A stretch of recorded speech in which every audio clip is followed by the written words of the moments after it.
kaligtasan at digital innovation, tampok sa Marina Safety Awareness Caravan sa Camsur. Sa Naga City, binigyang diin ng Maritime Industry Authority o Marina na ang kaligtasan sa dagat ay hindi lamang usapin ng industriya, kundi usapin ng buhay ng bawat Pilipino.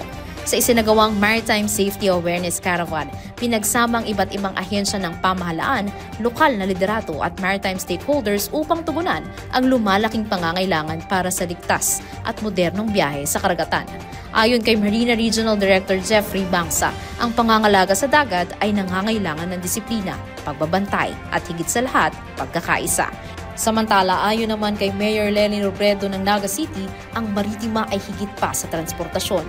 Ito ang lifeline na bumubuhay sa mga pamilya at komunidad. This caravan helps us build the boats of safety, ensuring that every person in our maritime communities has the knowledge and tools to protect themselves and their families.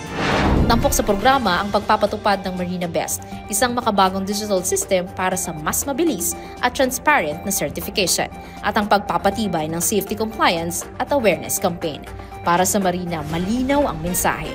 Ang kaligtasan sa dagat ay hindi maaaring ipagpaliban dahil ito ang susi sa mas ligtas na biyahe, mas maunlad na turismo at mas matatag na kabuhayan sa buong Bicol.